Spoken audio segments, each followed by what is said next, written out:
ન્યૂઝમાં આપનું સ્વાગત છે। ભારતીય મજદૂર સંઘના ઉપપ્રમુખ પરેશભાઈ મકવાણાનો નિવૃત્ત સન્માન સમારોહ તેમજ શુભેચ્છા સમારોહ કાર્યક્રમ અમદાવાદ ખાતે યોજાયો। ભારતીય મજદૂર સંઘ પરિવાર ગુજરાત રાજ્ય માર્ગ વાહન વ્યવહાર નિગમ અમદાવાદ વિભાગ દ્વારા અમદાવાદ વિભાગ ભારતીય મજદૂર સંઘના ઉપપ્રમુખ પરેશભાઈ મકવાણા રાજ્ય સરકાર તરફથી શ્રેષ્ઠ દિવ્યાંગ કર્મચારી રાજ્ય પારિતોષિક વર્ષ 2005-2006 થી સન્માનિત થયેલ તેઓ તારીખ 31/7/2026 ને શુક્રવારના રોજ નિગમની ફરજમાંથી સેવા નિવૃત્ત થયા છે। તેમનો નિવૃત્તિ સન્માન સમારોહ શુભેચ્છા સમારોહ ભારતીય મજદૂર સંઘ પરિવાર અમદાવાદ વિભાગ ડી બ્લોક બીજો માળ વિભાગીય કચેરી હબ ટાઉન ગીતા મંદિર અમદાવાદ ખાતે યોજાયો। આ કાર્યક્રમમાં જયેશભાઈ શુક્લ પ્રમુખ ભારતીય મજદૂર સંઘ, પિયુષભાઈ કુચાલા મંત્રી ભારતીય મજદૂર સંઘ, પરેશભાઈ મકવાણા ઉપપ્રમુખ ભારતીય મજદૂર સંઘ, અલગ અલગ વિભાગના ડેપો મેનેજરો, મજદૂર સંઘ હોદ્દેદારો, ભાઈઓ બહેનો, વડીલો, પરેશભાઈ મકવાણાના પરિવારજનો, સમગ્ર પરગણા વણકર સમાજ કુટુંબ એપ ગુજરાતના સ્થાપક તેમજ રિપોર્ટર ભીખાભાઈ મકવાણા નંદાસણ,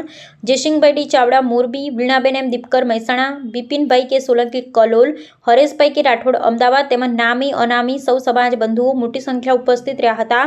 સૌપ્રથમ પધારેલા મહાનુભાવો દ્વારા દીપ પ્રાગટ્ય કરી સુંદર મજાનું ગીત ગાઈ કાર્યક્રમની શરૂઆત કરવામાં આવી હતી। ત્યારબાદ પધારેલા મહાનુભાવોનું ફુલહાર તેમજ શાલ ઓઢાડીને સન્માન કર્યું હતું। ભારતીય મજદૂર સંઘ દ્વારા પરેશભાઈ મકવાણાનું મોટો મોમેન્ટ તરીકે ટ્રોફી, ફુલહાર, પાઘડી તેમજ શાલ ઓઢાડી સન્માન કર્યું હતું। સમગ્ર પરગણા વણકર સમાજ કુટુંબ એપ ગુજરાત સ્થાપક ભીખાભાઈ મકવાણા અને તેમની ટીમ દ્વારા ભારતીય સંવિધાન સન્માનપત્ર, કેલેન્ડર, વીર માયાદેવની ટ્રોફી, શાલ તેમજ સૂતરની આંટી પહેરાવીને સન્માન કર્યું હતું। ત્યાર પછી સ્ટેજ મહાનુભાવો દ્વારા પ્રાસંગિક પ્રવચનો કર્યા હતા। છેલ્લે સૌ પધારેલા મહાનુભાવો સ્વરૂચિ ભોજન લઈને છૂટા પડ્યા હતા। રિપોર્ટર ભીખાભાઈ મકવાણા। भाग्य बनाने वाले हम अन्य किसी के मुंह की रोटी हरना अपना काम नहीं पर अपने अधिकार गवा कर कर सकते आराम नहीं अपने हित औरों के हित का मेल मिलाने वाले हम शोषित पीड़ित वंचित जनों का भाग्य बनाने वाले हम લેન્ડલાઈન લોકો ઘરમાંથી કાઢી નાખવા મળ્યા। અત્યારે મોબાઈલ યુગ આવી ગયો છે બરાબર। આવી પરિસ્થિતિમાં હું દિવ્યાંગ હોવાથી મને આ નિગમે સારી એવી મારા ફેમિલીમાં મને સપોર્ટ કરેલો છે અને એના થકી હું આજે ઉજ્જવળ છું।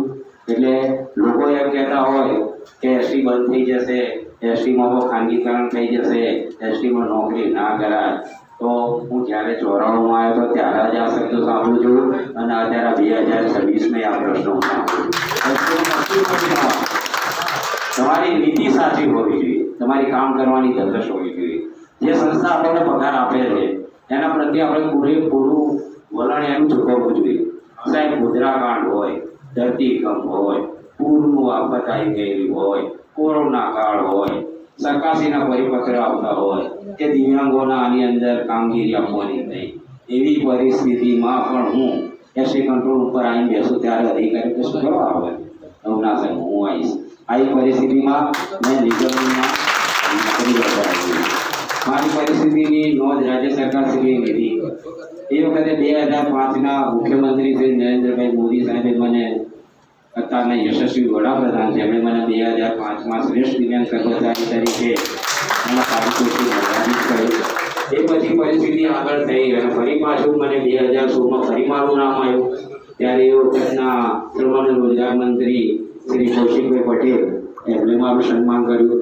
2 વખત મારું રાષ્ટ્રપતિની અંદર નોમિનેટ થયું, મારું નામ હતું રાષ્ટ્રપતિ એવોર્ડ માટે બરાબર। પણ મારું કામ ટેલિફોન ઓપરેટર નહોતું અને અન્ય કક્ષાએ જે દિવ્યાંગો કામ કરતા હોય એ કોઈ ક્લાસ 1 અધિકારી હોય, કલેક્ટર હોય, આ હોય તે હોય, પણ મારું નામ નોમિનેટ થયું ને એનો પણ મને ગર્વ હતો।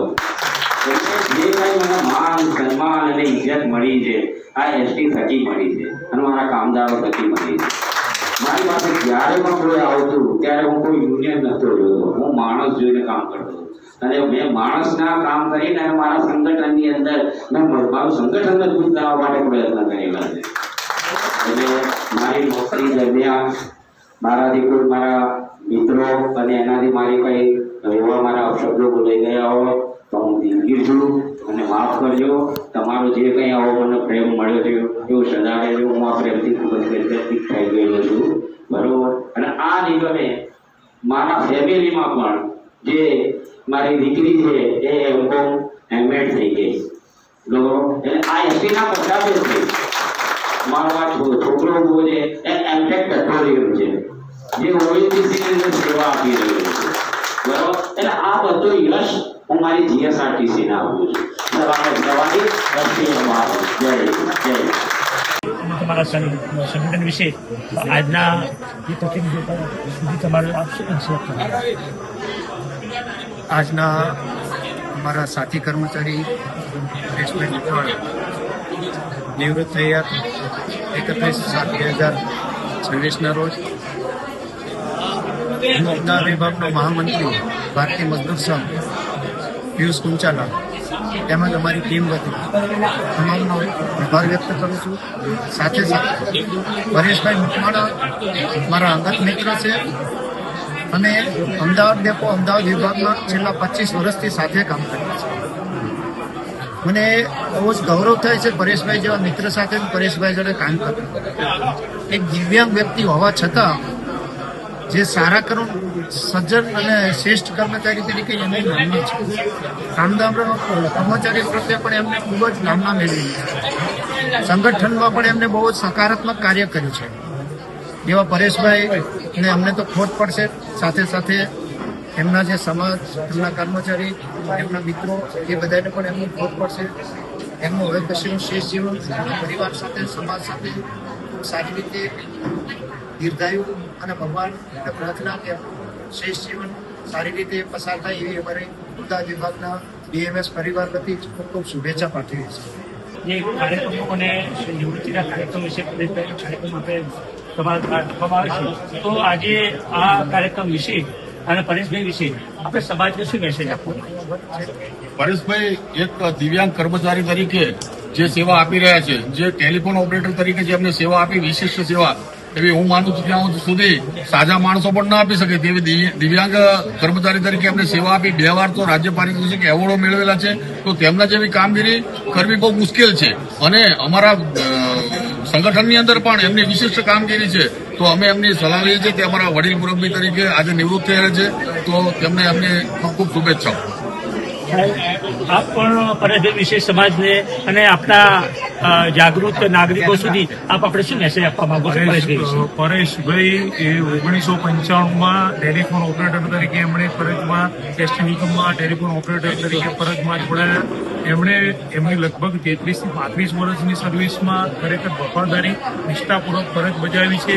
તેઓ શ્રેષ્ઠ દિવ્યાંગ કર્મચારી હતા અને દિવ્યાંગ કર્મચારીની સાથે સાથે એસટીના તમામ યુનિયનમાં પણ એમણે સારી એવી એક્ટિવિટી કરી છે અને કામદારોના પ્રશ્નોને એમણે વાચા આપી છે.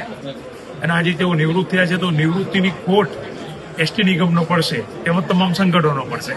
સાહેબ, આપ પણ આ તમારા યુનિયન બાબતે એક સારી એવી પ્રભાવશાળી તમારા લોકો પ્રતિનિધિઓ, તમારા યુનિયન વાળા લોકો દ્વારા અમે આજે જાણવામાં આવ્યું કે તમારો પર પ્રભાવ સારો છે. તો આ વિશે તમારા યુનિયનના જે લોકો કર્મચારીઓ છે એમને આપ શું કહેવા? નમસ્કાર. આજે વય મર્યાદાને કારણે હું જીએસઆરટીસીમાંથી નિવૃત્ત થઈ રહ્યો છું. જીએસઆરટીસી એક આપણી જનતા બરાબર છે અને જીએસઆરટીસીમાં જે ગામડામાં વિદ્યાર્થીનીઓ છે કે જે કોઈ છે એને એસટી તરફ પ્રવાસ કરવાનું કે તેના માટે એસટીના આવક આવે એ માટે મુસાફરો લાવવા માટે આપણે પ્રયત્ન કરીશું. અને એસટીમાંથી સારી એવી પ્રસિદ્ધિ મળેલી છે, નામના મળી છે. હું દિવ્યાંગ હોવા છતાં મારા સંગઠને મારી કામગીરીની નોંધ લઈને અને મને વિભાગના ઉપપ્રમુખ તરીકેનો હોદ્દો આપ્યો છે. એના યશસ્વી વડાપ્રધાન અત્યારના શ્રી નરેન્દ્ર મોદી સાહેબ દ્વારા મને 2005માં રાજ્ય પારિતોષિક એવોર્ડ મળેલો છે. 2016માં મને ઉર્જા મંત્રી શ્રી કૌશિકભાઈ પટેલ સાહેબે મને સન્માનિત કરેલું છે. નિગમ તરફથી મને ખૂબ જ ઘણું બધું મળેલું છે. એને હું મારી યશગાથાની અંદર વર્ણવી શકું એમ નથી. હું તમામ મારા કર્મચારી મિત્રો દરેકને હું દ્રષ્ટિ એક આપણી જનેતા બરાબર છે. કર્મનિષ્ઠ કામ કરીએ, નિગમને સારી આવક મેળવીએ એવા પ્રયત્નો કરવાના. હું દરેક ડ્રાઈવર, કંડક્ટર તેમજ મુસાફરોને સાથે આપણી ટ્રીપનું ખૂબ જ સંતોષકારક હોવી જોઈએ. અને આપણે આંગણે આવેલો ગ્રાહક એક મહત્વપૂર્ણ અતિથિ છે. એક અતિથિ એટલે કે આપણો મુસાફર છે. એ આપણી સારી છાપ જાય એવું હું સંદેશો પહોંચાડવા માંગુ છું. આવા ન્યૂઝ જોવા માટે સાબર આવાઝ યુટ્યુબ ચેનલને સબસ્ક્રાઇબ કરો અને લાઇક કરો, જેથી હવે પછીના દરેક સમાચાર સબસ્ક્રાઇબ કરેલા હશે તેઓને નવા સમાચારની માહિતી મળી જશે.